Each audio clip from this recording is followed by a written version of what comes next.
अस्सलाम वालेकुम रहमतुल्लाहि व बरकातुहू। आज की इस वीडियो में मैं आपको ये बताऊंगा कि 6 तिरयाग कैसे बनाते हैं। 6 तिरयाग के दो ही अज्जा होते हैं, एक हल्दी होती है और एक शीर अशर यानी आग का दूध। आग एक पौधा होता है, उसका दूध जो है वो चाहिए होता है और इनका जो आपस में रेशो होता है यानी कितनी मिकदार हल्दी की होगी कितना आग का दूध होगा, तो उसका ये है कि 1 ग्राम अगर आग का दूध हो तो 15 ग्राम हल्दी।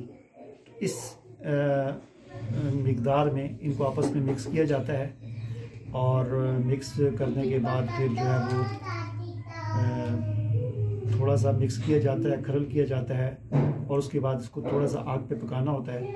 आग पर पकाने के बाद इतने पकाना है कि वो गर्म हो जाए और थोड़ा सा वो पक जाए, ठीक है ना। जब धुआं उठने लगे तो फ़ौरन उतार दें ताकि जल ना जाए और फिर उसके बाद फिर दोबारा खरल करें, मिक्स करें अच्छी तरह।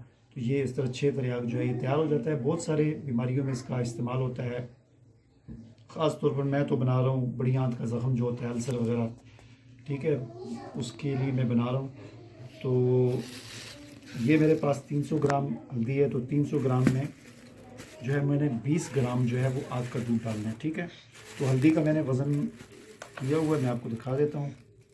ये आप देख सकते हैं 300 ग्राम ये हल्दी है और इसमें मैंने 20 ग्राम आग का दूध डालना है, ठीक है। तो ये थोड़ा सा ये ज़्यादा है, इसमें से मैं 20 ग्राम निकालूंगा। इसमें मैं निकालता हूँ, ये इसको मैं माइनस कर देता हूँ, 0 हो गया।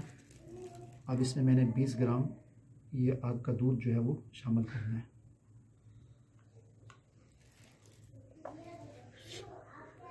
दस ग्राम हुआ अभी।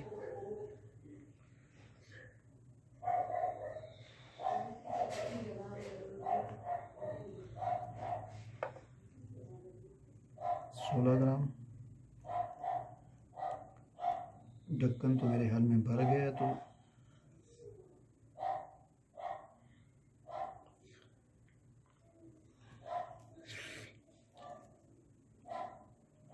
ये 18 ग्राम हो गया, ढक्कन भर गया। तो मैं थोड़ा सा और 2 ग्राम जो है वो बाद में शामिल कर लूँगा।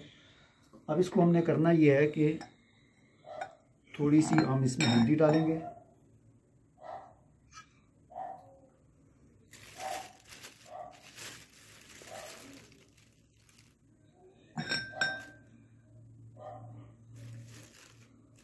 थोड़ी सी हल्दी और उसके बाद थोड़ा सा दूध शामिल करके इसको मिक्स करेंगे। इस तरह थोड़ा थोड़ा करके मिक्स करेंगे और मिक्स करने के बाद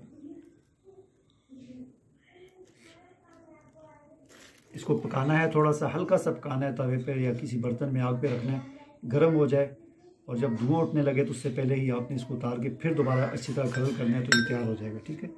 ये देखें, मैं इसको थोड़ा सा खरल करता हूँ।